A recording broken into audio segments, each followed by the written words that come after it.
Jadi kalau penyakit kolbu itu masuk ke dalam jiwa seseorang, yang bermasalah bukan kolbunya saja, tapi semua unsur dalam dirinya itu akan ikutan bermasalah. Dampak penyakit kolbu itu lebih berbahaya dibandingkan dengan penyakit fisik. Karena saat dia menyerang kepada kolbu, otomatis semua elemen tubuhnya kalau tidak diobati itu akan ikut bermasalah, ikut sakit. Karena ini bagian terpenting dari pembahasan tazkiyatun nafas. Anda mengetahui penyakitnya, tapi tidak tahu cara mencegah dan mengobatinya, maka itu menjadi sia-sia untuk kita kemudian aplikasikan dalam kehidupan kita. Orang tahu sombong itu penyakit, tapi sudah tahu itu penyakit, masih ada aja yang sombong gitu. Orang tahu iri hati itu bermasalah, tapi sudah tahu itu bermasalah, masih ada aja yang iri kan? Ini menunjukkan bahwa orang dimaksud belum mengetahui bagaimana cara mencegahnya, atau juga tidak mampu untuk mengobatinya. Pertemuan lalu sudah kita bahas bagaimana cara mencegah penyakit ini supaya tidak dibawa oleh setan ke dalam diri kita. Tapi juga bila indikasinya, ini yang penting, ternyata ciri-ciri penyakit ini sudah melekat pada diri pribadi seorang muslim, maka bagaimana kemudian Al-Quran dan hadis Nabi SAW menuntun kita untuk bisa mengobati atau mengeluarkan penyakit itu dalam diri setiap insan beriman. Ini topik pertemuan kita hari ini. Semoga Allah memberikan kemudahan pada apa yang kita bahas, kemudian bisa kita pahami dengan mudah dan bisa kita amalkan dalam kehidupan kita. Saya ingin berikan bandingan dulu, dan kita akan coba setiap detailnya untuk bisa menampilkan istilah-istilah Al-Quran sehingga mudah dipahami oleh kita dan punya argumentasi. Ya, saya ingin bangun dulu satu dasar pemikiran yang utuh, Bu, ya, Pak, ya. Jadi jangan sampai kita memberikan satu pandangan tertentu hanya berdasar asumsi tanpa argumentasi. Jadi biasakan kalau kita ingin menyampaikan sesuatu punya argumentasi dalil yang jelas.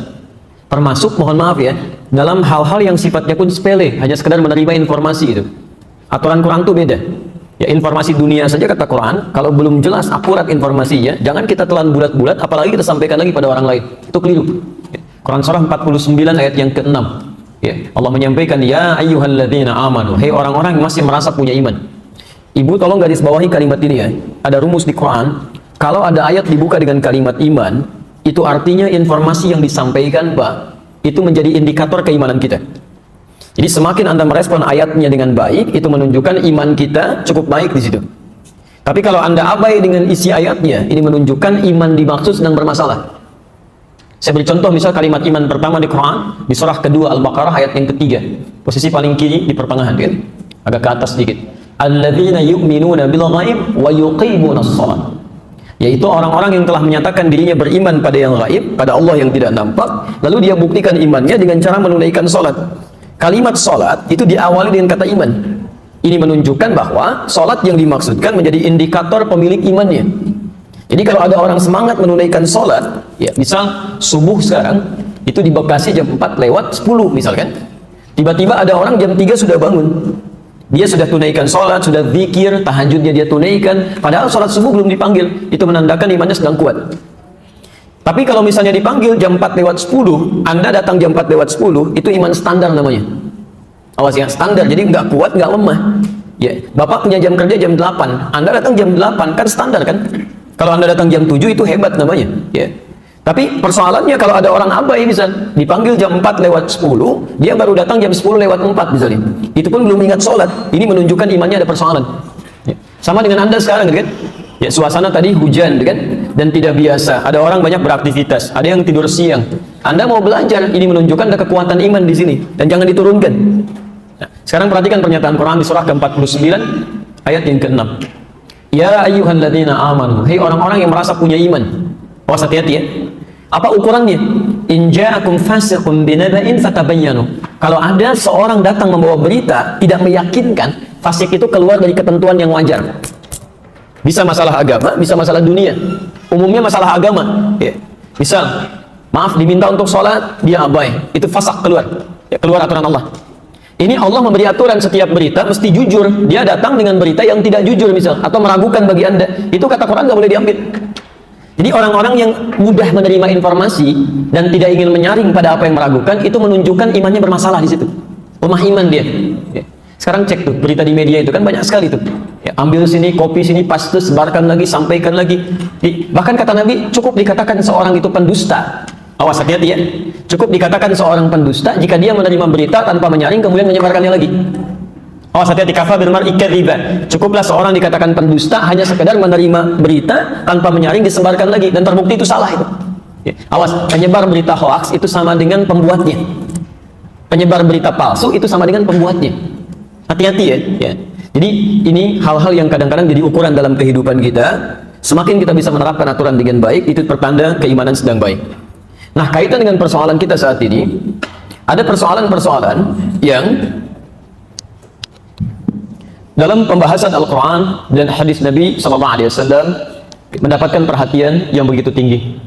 Di antaranya, bagaimana cara mengobati penyakit qalbu yang kita beri contoh di sini dengan pembahasan sifat iri hati.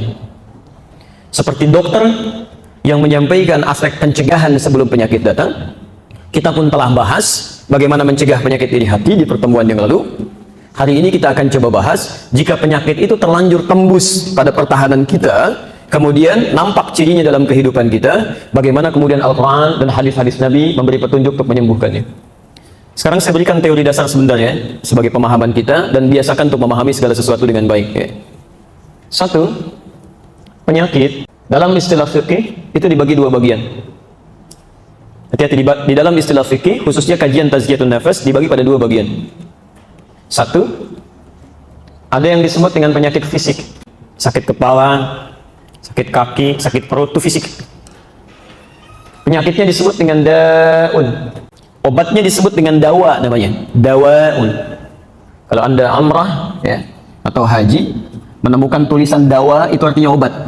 Sekarang perhatikan tuntunan sunnah ya dari Nabi SAW. Ada seorang sahabat sakit fisiknya, ya terkena penyakit fisik, kemudian mengadu pada Rasulullah, ya Rasulullah, mohon berdoa mintakan supaya saya disembuhkan. Apa jawab Nabi? Ini yang paling menarik, ini sunnahnya. Kata Nabi, izhab ila tabib. Berdoa bagus, tapi kemudian kata Nabi pergi ke dokter. Ya, tabib dalam bahasa Arab disebut dengan tabib ya. Ditulis dalam bahasa kita tabib. Tabib itu bukan tukang obat ya, hati-hati. Tabib itu dokter, bukan tukang obat. Jadi kalau orang Arab bilang tabib, itu maksudnya pergi ke dokter yang berlisensi, yang punya spesialisasi tertentu sesuai dengan penyakitnya. Awas, fokus, ada istilah-istilah yang kalau ke kita itu suka berubah pemaknaannya. Ya, pernah mendengar kata mujarab? Mujarab, obat mujarab misalnya kan? Apa artinya mujarab? Halo? Cepat sembuh, ya tuh sudah keliru kan? Baik. Kalau yang tidak cepat sembuh apa? Baik ya. Mas, mujarab itu asalnya bukan manjur, bukan cepat sembuh. Jamu manjur, jamu mujarab gitu kan? Bukan. Mujarab itu artinya dari kata jaraba atau tajriba. Artinya yang diuji klinis. Yang telah lewat uji klinis, diuji dulu. Hasilnya disebut dengan mujarab. Ini hasilnya. Jadi obat mujarab itu maksudnya obat yang telah diuji secara klinis dan terbukti memang ada dampak baik ya bagi orang yang mengkonsumsinya. Jadi mujarab itu bukan obat yang sekedar manjur, tapi telah diuji dulu secara klinis. Ya, dipraktikkan ke hewan tertentu atau yang punya kesamaan dari sisi DNA-nya dan sebagainya. Setelah diketahui betul, benar, ada prakteknya, baru kemudian ditetapkan dan bisa dikonsumsi oleh orang yang memiliki penyakit sesuai dengan kadarnya. Jadi bukan manjur ya, hati-hati. Ada mungkin tukang jamu atau tukang obat yang lainnya mengatakan jamu mujarab, tapi belum pernah diuji. Mungkin Anda yang jadi uji cobanya gitu ya. Baik, jelas ya? Baik, jadi ini bagian pertama yang mesti kita pahami dulu. Jadi izin, mohon fokus. Sunnah nabinya kalau Anda sakit secara fisik, silahkan berdoa kepada Allah minta kesembuhan. Sunnah pertama dulu. Jadi sebelum apa-apa dikerjakan, bermohon kebaikan dulu pada Allah. Nah, doa ini nanti akan menghadirkan bimbingan dari Allah kepada kita untuk menuntun pada dokter yang benar. Kadang-kadang di perjalanan suasana hati bisa berubah, Pak. Atau dibuat situasi misalnya kena macet, kena kondisi tertentu, Anda dipalingkan pada dokter yang benar oleh Allah. Yang memang fokus pada penyakit Anda, tidak menambah biaya yang macam-macam, kan? Tidak menghadirkan segala hal yang tidak Anda butuhkan. Tidak sedikit penyakit yang memang hanya tuntas dengan air putih, diminta minum yang lain misalnya. Kan ini persoalan serius di sini. Maka adabnya, kata Nabi, berdoa kepada Allah, kemudian ikhtiar pergi ke dokter. Ya.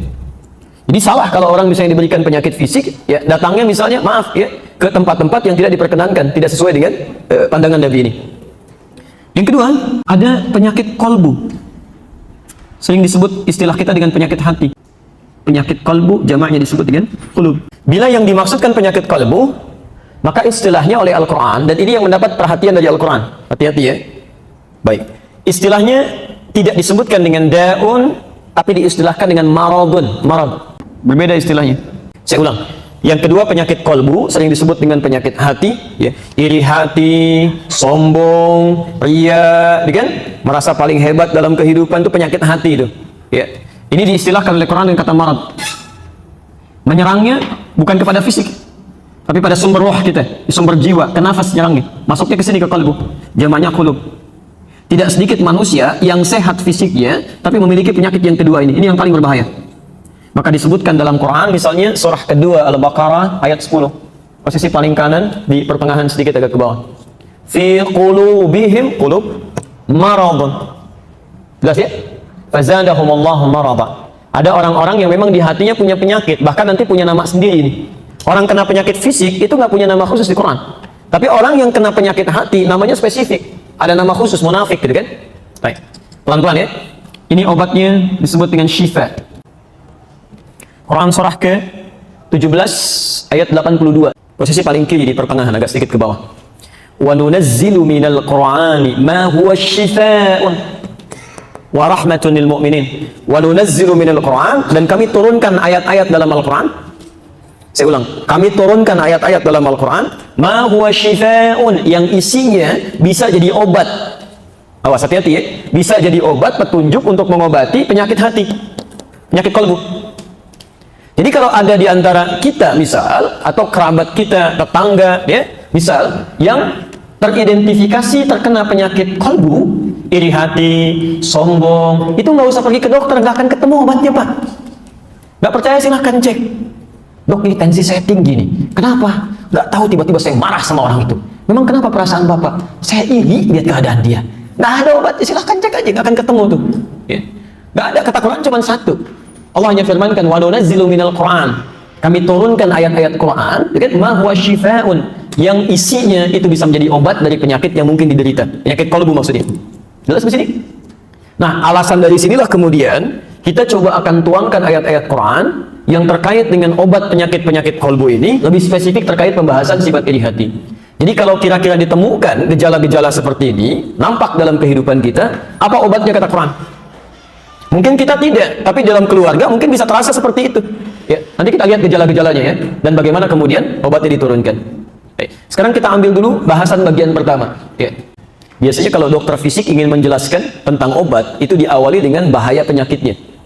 Hati-hati, ini ada bahaya virus ini. Ya, virus ini bisa menginfeksi ini hasilnya akan begini. Sekarang perhatikan perbandingan dampak penyakit hati, terutama iri hati, dibandingkan dengan penyakit fisik, baru kemudian kita ambil obat sesuai dengan kadarnya. 1. Quran surah ke-91 Asy-Syams ayat 7 sampai 10 disambungkan ke Quran surah ke-12 Yusuf ayat 53. Quran surah 91 Asy-Syams ayat 7 sampai 10 disambungkan ke Quran surah ke-12 ayat 53. Perhatikan betul ya, ini bahaya penyakit kolbu ini. Pertama, bahaya penyakit kalbu disampaikan oleh para pakar, para ulama, bahkan diakui oleh para dokter, itu lebih berbahaya dibandingkan penyakit fisik. Orang yang kena penyakit fisik itu belum tentu bisa menyerang kalbunya. Tidak sedikit orang yang fisiknya bermasalah tapi hatinya masih jernih. Maaf ya, pernah menemukan orang yang sakit kaki sampai lumpuh tapi masih baik prasangkanya. Pernah ada begitu? Masya Allah, Agim tuh punya adik dulu kan, adiknya lumpuh. Ya, kena penyakit luar biasa, tapi prasangkanya pada Allah baik selalu gitu ya. Ibadahnya rajin, prasangkanya baik. Saat yang lain mengumpulkan uang, malah beliau dermakan uangnya, macam-macam. Jadi tidak selalu penyakit fisik itu akan berdampak pada keadaan hatinya. Saya di Bekasi pernah ditanya beberapa pekan yang lalu, ya seorang nenek bertanya Pak, diwakilkan pada seorang bapak, ya, Ustaz, saya ini lumpuh katanya. Ya, lumpuh. Sholat saya sambil duduk. Bagaimana keadaan sholat saya, diterima nggak? Saya sampaikan, Masya Allah Bu, ibu lumpuh masih mau sholat. Tidak sedikit orang yang jalan di sana, dia nggak mau sholat. Ada orang kakinya divonis lumpuh secara medis, masih mau sholat Pak. Ya, orang yang bisa lari-lari, Masya Allah, sebelum adzan subuh udah olahraga lari, tapi sholat ditinggalkan. Ya, tidak sedikit yang didapati demikian. Jadi penyakit fisik itu belum tentu bisa berdampak buruk pada keadaan kolbunya. Tapi sebaliknya, orang yang terkena penyakit kolbu itu sudah pasti akan berpengaruh pada fisik itu. Dua-duanya ikut sakit itu. Ya, lihat keterangan ayatnya. Wa nafsi wa ma sawwaha, demi jiwa yang telah kami sempurnakan penciptaannya. Dalam kolbu itu ada nafas. Ya. Fa alhamaha fujuraha wa taqwaha. Dalam jiwa itu kami ilhamkan dua sifat yang saling bertolak belakang. Itu sudah pasti itu. Satu disebut dengan sifat takwa, dorongan kebaikan. Sekali lagi, disebutkan selama 115 kali dalam Al-Quran. Disebutkan sebanyak 115 kali dalam Al-Quran. Sifat takwa, dorongan kebaikan. Yang mendorong itu malaikat, Pak. Jadi ada malaikat dalam sekitaran kita yang selalu mendorong pada kebaikan. Bukti paling gampangnya begini. Kalau sudah masuk waktu sholat, Anda dengar adzan, di hati Anda kan suka ada getaran kan? Cepat sudah adzan, siap-siap, siap-siap. Itu dorongan kebaikan, sifatnya takwa namanya. Jelas di sini? Sisi yang lain ada nafsu. Nafsu ini lawan daripada takwa. Disebutkan sama persis 115 kali dalam Al-Quran. Yang dorong setan. Setan itu jumlahnya penyebutannya sama dengan malaikat. Malaikat disebutkan 88 kali, setan disebutkan 88 kali. Ini ingin menunjukkan bahwa pertarungan sifat baik dan yang potensi yang tidak baik ini itu selalu berimbang. Begitu jiwa yang satu mengarahkan pada kebaikan, yang lain pun akan mencegah Anda berbuat baik. Anda dengar azan, Allahu Akbar, hati kecil Anda mengatakan cepat siap, sudah azan. Begitu selesai azan, tiba-tiba sisi yang lain berkata, tenang aja, baru azan. Di sini komatnya masih lama. Imamnya belum datang. Ya, tawarannya semakin banyak. Bisa-bisa Anda gagal menunaikan ibadah. Sisi lain tuh.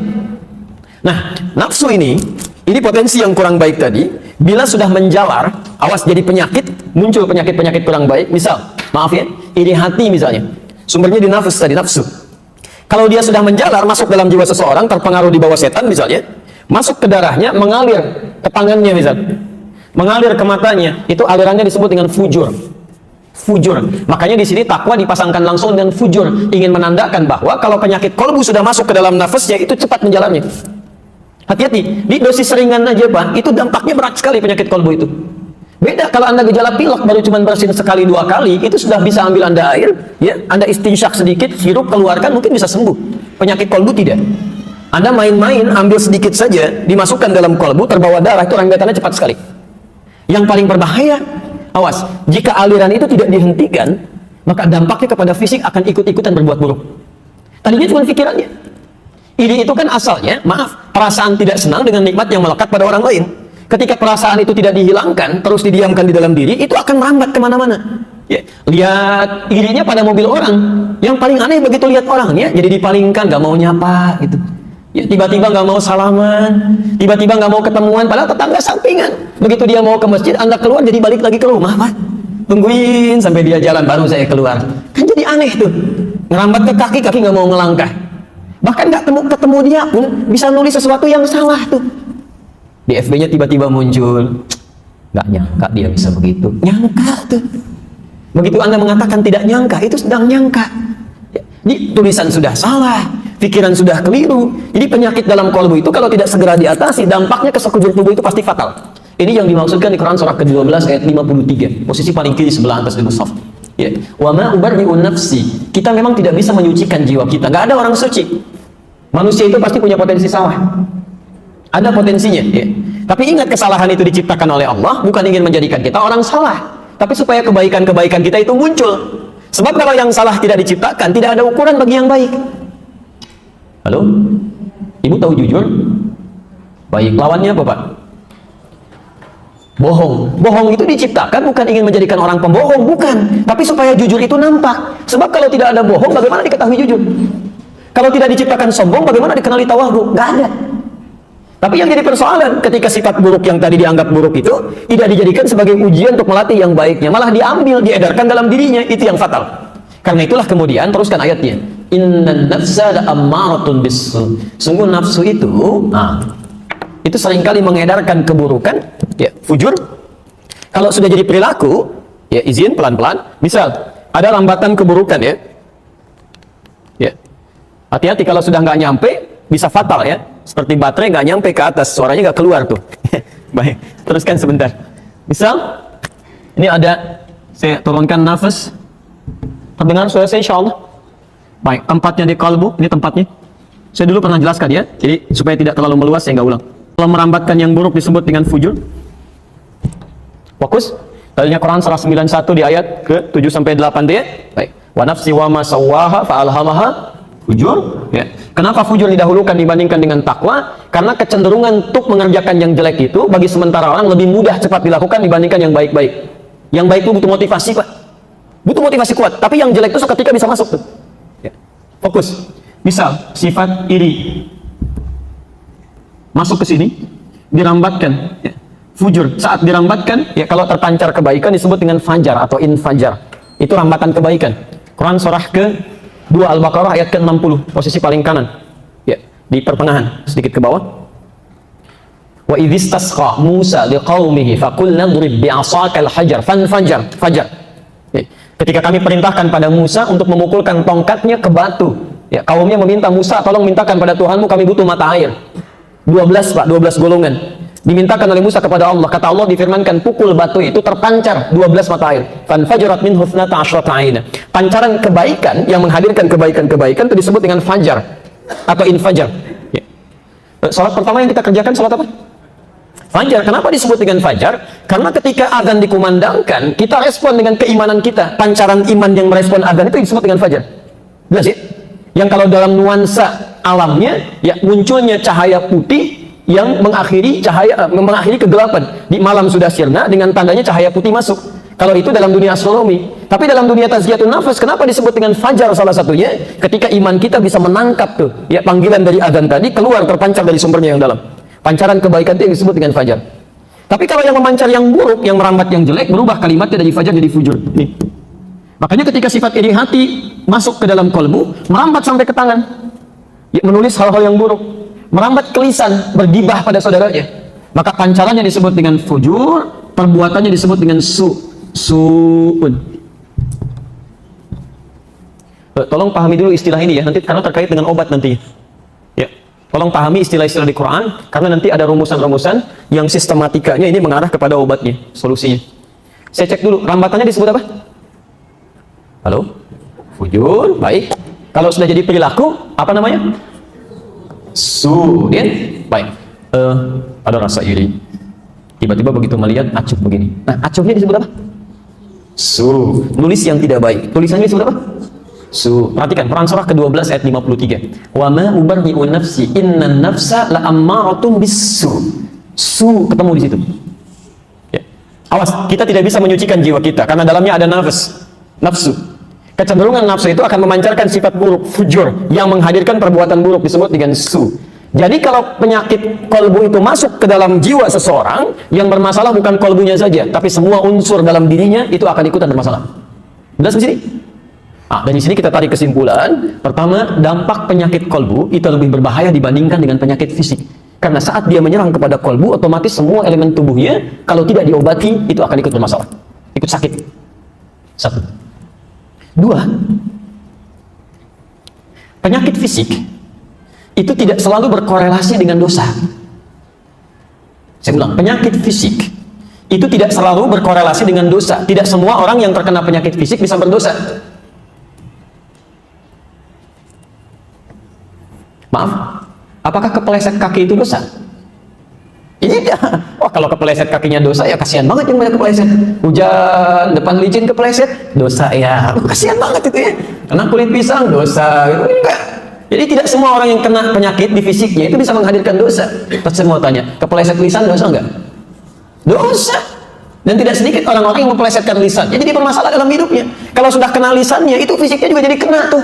Apalagi kalau lisannya dipersoalkan dengan Allah, udah kemana aja susah itu. Ya, nggak usah bayangin macam-macam ya. Saya bicara yang konteks khusus di sini. Jadi saya mau tarik dulu sebentar. Orang yang kena penyakit kolbunya, dampak paling bahayanya bukan cuma fisiknya bermasalah, tapi akan cenderung menghadirkan banyak dosa dalam hidupnya. Silakan. Cuma masalah dari iri hati, kan makhluk yang pertama iri itu kan setan, iblis. Yang diangkat khalifah siapa? Adam. Kenapa yang sewatnya setan? Awas, hati-hati. Jadi tingkat paling dalam dari sifat iri hati itu nanti adalah menghadirkan penyakit dari setan yang iri hati pada nikmat orang lain. Itu paling aneh itu. Yang punya orang, kenapa Anda yang ribut? Kok tetangga yang bagus, kenapa Anda yang bikin status? Orang lain yang beli kulkas, kenapa Anda yang marah-marah? Kalau ada orang terkena seperti itu tandanya sedang ada keadaan setan pada dirinya. Itu sedang dibawa itu. Dan tidak mudah itu mengatasinya. Ya. Jelas di sini? Pelan-pelan ya.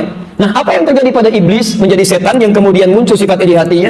Silahkan cek. Pertama kali yang terjadi pada makhluk ini, mohon maaf, itu melahirkan penyakit-penyakit yang lain, dosa-dosa yang lain. Di dahsyatnya iri hati itu kalau nggak segera diobati, itu akan menghadirkan penyakit lain yang menghadirkan banyak dosa dalam kehidupannya. Quran surah ke-7, ini belum dituliskan, ayat 12. Ayat 12. Kalau mau diselesaikan sampai ayat 21-nya. Dari ayat 12. Sudah? Baik, kalau kita perhatikan kisahnya, ya, ada malaikat, ada jin, kemudian Adam diciptakan setelahnya, sebut dengan bashar. Ketika semuanya kemudian ditampilkan oleh Allah Subhanahu wa ta'ala, dikumpulkan, Allah memberikan keputusan bahwa ada makhluk yang akan diangkat oleh Allah menjadi khalifah, karena memang basic penciptaannya didesain untuk jadi itu. Itulah Adam.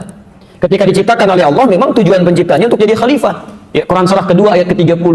Inni ja'ilun fil ardi khalifah. Saya mau jadikan nanti seorang hamba punya tugas khalifah di muka bumi. Dipilih Adam. Yang paling aneh, ketika Adam dipilih, semua makhluk diminta hormat kepada Adam. Hormatnya itu diminta sujud, maaf ya, bukan karena Adam layak untuk disujudi, tidak. Tapi karena Allah ingin menguji dengan perintahnya. Jadi kalau kita diminta sujud misalnya setiap hari dengan sholat, sebetulnya Allah nggak butuh dengan sholat kita, Pak, Bu. Semuka bumi tidak sujud kepada Allah, tidak akan menurunkan status Allah sebagai Rabb, sebagai Tuhan. Kita yang butuh. Nah, makhluk ini dari kalangan jin tidak mau sujud kepada Adam. Maka dari itu difirmankan oleh Allah. Perhatikan kalimatnya. Ma mana'aka alla tasjuda idh amartuk. Kata Allah, apa yang menghambat kamu tidak mau sujud kepada Adam ketika saya perintahkan? Allah menegaskan, sujud itu bukan karena kamu harus sujud pada Adam, karena perintah saya, kamu harus taat. Makhluk ini nggak mau. Apa jawabannya? Perhatikan. Sifat asalnya, dia iri. Kenapa Adam yang ditugaskan sebagai khalifah? Bukan saya. Jelas ya?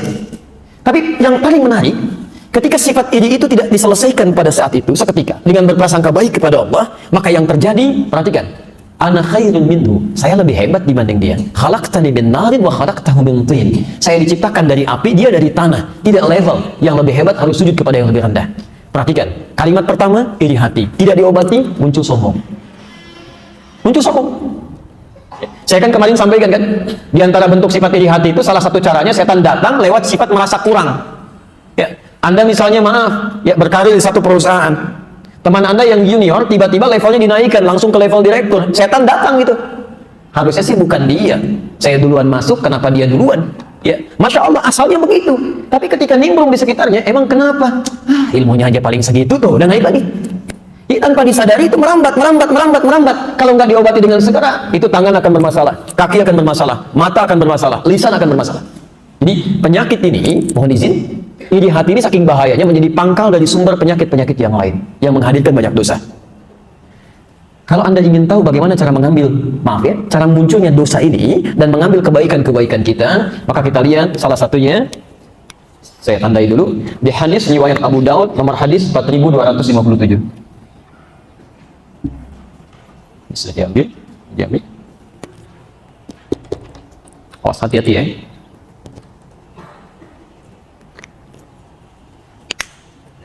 Saya bacakan hadisnya.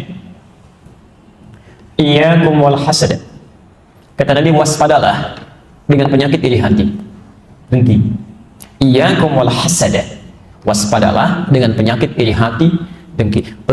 Bapak Ibu, saya izin berikan satu rumus penting ya dalam ilmu bahasa terkait dengan bahasan hadis. Ini memang agak dalam sedikit, tapi insya Allah bisa Anda pahami saat membaca hadis nanti ya. Kalau ada kata iyyakum, misal iyyakum dalam satu kalimat, kalimat setelahnya menggunakan huruf wawu dan harokatnya fathah. Itu artinya, mohon izin ya, artinya ada sesuatu yang berbahaya besar di situ yang harus segera ditinggalkan. Iyyakum wa, itu pasti ada masalah serius di situ yang harus segera ditinggalkan. Dampaknya besar sekali. Saya ambil padanan di sini. Misal, di hadis Muslim, kalau punya kitabnya dari 9 jilid yang pertama, Syarah Imam An-Nawawi, halaman 119, posisi paling kiri sebelah atas, nomor hadis yang ke-15. Saya bacakan hadis Nabi-nya. Ya. Nabi SAW menyampaikan, saya mulai dari halaman yang 111 dulu, ini yang paling jelas di sini. Lihat kata Nabi. Sayakunu fi akhir zaman, di riwayat lain satakunu fi akhir ummati. Dajjaluna kadzabun, akan muncul nanti di masa-masa yang akan datang, di masa-masa umatku yang akhir. Itu dihadirkan di masa Nabi, kalimatnya keluar di masa Nabi untuk menunjukkan di masa jauh setelah Nabi. Ya, akan muncul kata Nabi di akhir-akhir masa umatku nanti para pendusta. Tapi diistilahkan dengan bukan dengan kadzab, tapi dengan dajjal. Dajjal itu bukan munculnya dajjal di sini. Ya, kalau cuma dajjal saja tidak disebutkan dengan masih, itu bukan makhluknya, tapi sifat-sifatnya.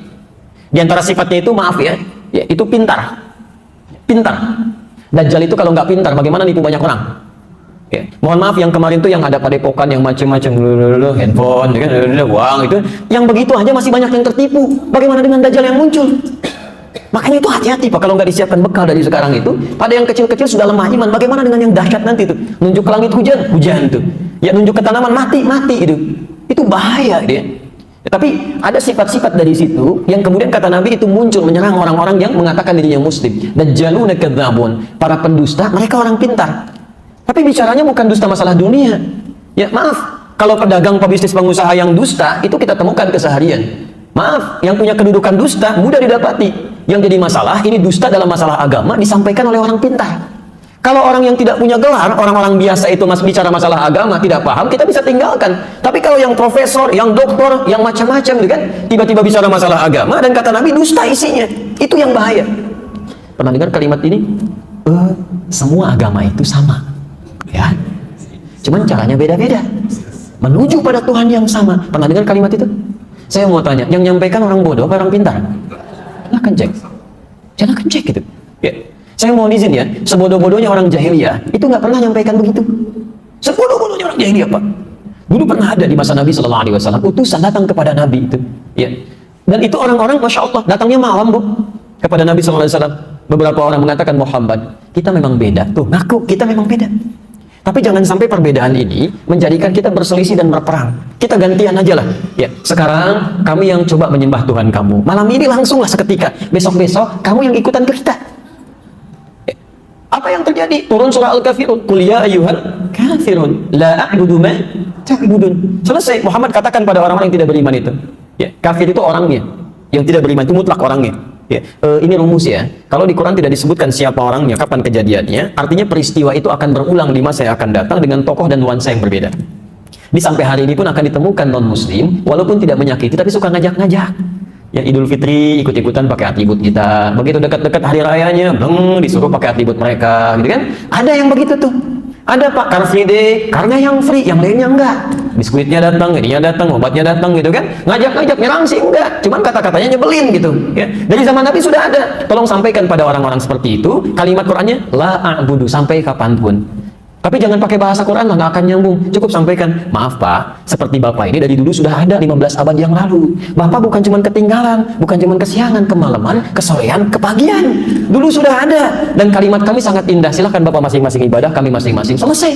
Jangan buang-buang waktu pada yang tidak jelas. Saya sampai hari ini, bukan cuma bingung, kadang-kadang kesel Pak. Setiap mau muncul di bulan Desember, mau ke akhir-akhir, selalu saja datang pertanyaan, bagaimana hukumnya mengucapkan selamat pada perayaan agama lain? Kenapa nggak pernah selesai? Kan dari dulu ada tulis pertanyaan begitu, kenapa nggak pernah tuntas gitu kan? Dan itu munculnya pun setiap tahun sekali gitu. Mau dekat-dekat baru keluar lagi. Emang 11 bulan berikutnya pada kemana pertanyaan itu? Kan jadi nggak ada kerjaan gitu kan? Sama persis tuh begitu Ramadan. Mana yang benar? 23 apa 11 rakaat? Tiap tahun kenapa nggak selesai-selesai? Coba hadapi sesuatu dengan bening gitu, lihat pelan-pelan itu. Jelas sampai sini ya? Jadi Bapak dan Ibu sekalian, yang tadi itu ya. Jadi sebodoh-bodohnya orang jahiliyah itu Nabi sampai mengatakan, yang terbodoh di zaman jahiliyah mengatakan kita beda. Orang pintar setelah keluar dari jahiliyah bisa mengatakan semua agama sama. Jadi sebetulnya yang pintar siapa? Orang jahiliyah apa orang sekarang? Agak beda tuh. Sayang-sayang kalau sekolah tinggi-tinggi hanya untuk menunjukkan bahwa lebih bodoh dibandingkan orang jahiliyah. Karena agak kacau. Makanya kalimat nabinya, iyyakum wa iyyahum. Hati-hati dengan mereka itu. Kalimatnya menggunakan kata iya, sama dengan ini. Itu disamakan dengan bahayanya penyakit dengki, Pak. Jadi kalau ada orang-orang seperti tadi, maaf ya, yang mengatakan semua agama sama, perlu dibangun toleransi tapi dengan cara yang salah, itu sama dengan bahayanya penyakit orang yang punya penyakit hati dalam jiwanya. Hasad. Ya. Apa yang terjadi dengan itu? Lihat kalimatnya. Fa innal hasada ya'kulul hasanati kama ta'kulun narul hataba. Penyakit iri itu kalau tidak segera diobati kata Nabi, itu akan mengambil pahala-pahala kebaikan seperti api menghabiskan kayu bakar. Pernah lihat api, Bang? Nyala di kayu bakar, Bu? Maaf, kalau apinya nyala, itu kayu bakarnya langsung habis kan? Tidak, pelan-pelan. Begitu api nyala, kayu bakar habis. Kompor nggak akan nyala itu. Dulu kan pakai kayu bakar kan? Begitu api dinyalakan, kayu habis. Ya bagaimana masaknya? Pasti pelan-pelan itu. Begitu dinyalakan, habis dikit-dikit, dikit-dikit, dikit-dikit. Itulah bahayanya Hasan. Iri hati itu kalau nggak diobati tanpa sadar, sedikit-sedikit pahala hilang. Ya. Bagaimana cara hilangnya? Ditafsir di hadis Muslim, hadis 5611 dari Abu Hurairah. Lihat kalimatnya. Atadrun al-muflis, kata Nabi, tahukah kalian orang yang bangkrut kehilangan pahala itu? Orang yang bangkrut, tahukah kalian, kata Nabi? Qulna ya Rasulullah, al-muflisu fina ma la dirham lahu wa la mata'. Ya Rasulullah, orang bangkrut di antara kami itu orang yang sudah tidak punya uang sepeser pun, nggak ada aset sedikit pun. Logis ya? Tapi kan jawab Nabi, al-muflisu min ummati, orang bangkrut dari umatku itu. Tolong garis bawahi ya, Nabi tidak mengatakan umatnya Musa, tidak mengatakan umatnya Isa, tapi ummati. Jadi ada yang mengaku umatnya Nabi, tapi kehilangan banyak pahala di akhirat. Ya'ti yaumal qiyamati bi salatin, datang di hari kiamat dengan pahala salat yang banyak dikerjakan. Wasyamin, puasanya rajin, jangankan fardunya, sunnahnya dikerjakan. Wazakatin, zakatnya nggak terlewat ya. Wa ya'ti qad syatama hada, cuman sayang karena ada penyakit dalam jiwanya, fujur, merambat ke lisannya, senang mencela si fulan. Wa qadhafa hada, menuduh si B. Wa akala mala hada, mengambil harta orang lain tanpa dibenarkan. Bukankah orang ini kadang mengambil banyak hal, menuliskan yang tidak tepat, mencela tidak pada tempatnya? Lihat, wa daraba hadza, seringkali bahkan berselisih itu. Ya. Bahkan puncaknya itu bisa melukai. Wasafaka dama hadza. Ada yang bahkan menghancurkan orang, menumpahkan darah dan menyebut nama Allah di dalamnya. Itu puncaknya penyakit jiwa, Bu. Pak, di kolbunya itu. Coba lihat tuh ya, sekarang kita dapatkan tembak orang, bom orang segala rupa. Tapi bukan dengan ketentuan yang wajar yang dibenarkan untuk membela Islam, bukan. Hanya untuk menampilkan tembak, bunuh, itu kan penyakit jiwanya itu. Banyak masalah. Di Aleppo sekarang macam-macam. Kok bisa sekali gitu kan anak-anak kecil, gue hancurkan ini macam, kayak nggak ada dalam dirinya itu, kayak nggak ada iman gitu. Ya, padahal kalau paham Quran satu ayat aja nggak akan terjadi itu. Demi Allah saya katakan, Quran surah keempat An-Nisa ayat ke-93, posisi paling kanan di pertengahan itu. Ya, Quran surah keempat ayat 93, lihat kalimatnya itu tegas sekali. Wa may yaqtul mu'minan muta'ammidan. Siapa yang sengaja merencanakan pembunuhan pada satu orang beriman, satu orang aja. Fajaza'u jahannam, maka kami akan siapkan baginya neraka jahanam, kata Allah. Satu orang aja. Khalidan fiha, nggak akan saya beri kesempatan keluar dari situ, kekal di dalamnya. Wa ghadiballahu alaihi, Allah murka pada orang ini, wa la'anahu, dilaknat dia kalau dia tidak tobat selama hidupnya. Wa a'adda lahu 'adzaban 'azima. Maaf ya, neraka jahanam itu nggak usah dilipatkan aja siksanya, itu sudah luar biasa. Orang masuk neraka jahanam itu udah diancam di Quran, akan masuk tanpa hisab. Ya, jadi ada orang masuk surga tanpa hisab, ada orang masuk neraka tanpa hisab. Penghuni neraka jahanam itu masuk surga, masuk nerakanya cepat banget tanpa hisab. Jadi begitu kelihatan hisab terjadi, ada yang pegang kitab dengan kanannya senang, kan? Diam ini. Ada yang di punggungnya begini takut. Tiba-tiba ada segolongan orang, aduh kita bagaimana nanti ya hisabnya? Tiba-tiba turun ayat Quran surah ke-18 ayat 100, posisi paling kiri sebelah atas. Lihat kalimatnya. Wa arabna jahannama yauma idzin lil kafirina arba. Pada orang-orang seperti ini kami akan langsung tampilkan neraka jahanam sejelas-jelasnya. Kalau bahasa bebasnya begini, kamu jangan banyak berpikir dan diskusi ya, tempatnya nanti di sini, nanti langsung masuk aja ke situ. Ada yang begitu. Ya. Nah, yang ini menarik, Bu.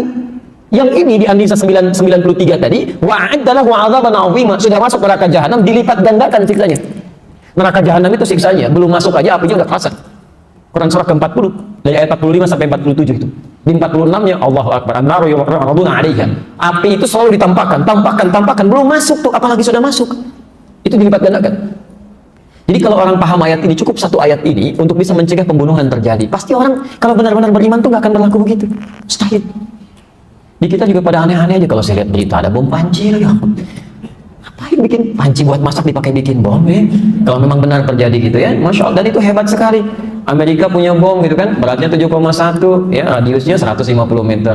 Rusia punya bom beratnya 8,2 ton, radiusnya 300 meter. Bom di kita 3 kilo, 300 meter. Masya Allah, luar biasa. Siapa yang bikin bom tuh? Lebih hebat daripada orang luar kan? 3 kilo Pak, 300 meter. Yang bikin ibu-ibu lagi tuh yang mau ledakinnya. Ya, hati-hati penguasa panci ibu-ibu Pak tuh di rumah. Kalau ada masalah yang punya panci ibu tuh. Itu baru panci, belum kulkas ya. Belum yang lainnya. Terus saya suka aneh-aneh. Kalau benar itu terjadi, kita doakan supaya bertobat gitu kan. Tapi kalau itu sesuatu yang salah kemudian dikemas dengan sesuatu yang buruk dan menjadi fitnah untuk Islam, kita pun doakan semoga dapat hidayah gitu. Mau cari apa sih? Oh, nggak ada bom meninggal juga gitu. Ya, baik yang bikin isu, yang bikin masalah, plus itu yang melakukan masalah, ya kita jauhi Pak. Hal semacam itulah. Cukup selesai gitu. Nah, sekarang kembalikan ya. Kama ta'kulun narul hattaba, itu seperti api memakan kayu pelan-pelan. Nah, ini kata Nabi, kalau ada orang sholat kemudian mencela orang saja, ya, iri pada orang lain, itu bisa macam-macam aspeknya. Kemudian dicela misalnya, itu seketika tukhadhu hadza min hasanati wa hadza min hasanati, dipindahkan pahala salatnya pada orang yang dicela tadi. Selesai. Anda sekarang sedang taklim, tiba-tiba bicarakan orang lain sampai nulis status misalnya, dia nggak datang hari ini, nggak dapat hidayah, misal, itu pahala taklim Anda seketika pindah tuh ke orang itu. Alhamdulillah saya enggak Pak Ustaz. Alhamdulillah enggak seperti ibu itu tuh. Itu pindah juga. Sama gitu. Jadi seperti itu Pak. Fa in faniyat hasanatu, kalau habis kebaikannya nggak ada lagi misalnya tuh. Ya maaf, sudah haji tiba-tiba fitnah, hajinya pindah pada yang difitnah, habis itu. Melakukan keburukan, bohongin orang misalnya. Itu pahala orang-orang ini karena sudah tidak ada lagi, maka yang terjadi dosa orang tadi diambil ditimpakan kepada dia. Faturiha finnar, maka dilemparkan ke dalam neraka. Selesai. Maka coba hati-hati jaga amalan kita yang sudah dikerjakan, jangan banyak dibuang-buang. Ya berselisih itu menghilangkan amalan. Mencela itu menghabiskan pahala. Ngapain Anda belajar kalau untuk mencela orang lain? Nggak ada faedahnya. Untuk apa Anda sholat kalau harus dihabiskan pahalanya? Ya nggak nikmat ibadahnya. Ya, karena itu kita kembalikan sifat-sifat ini umumnya bukan karena masalah fisik, tapi masalah dalam jiwanya. Jelas sampai sini ya?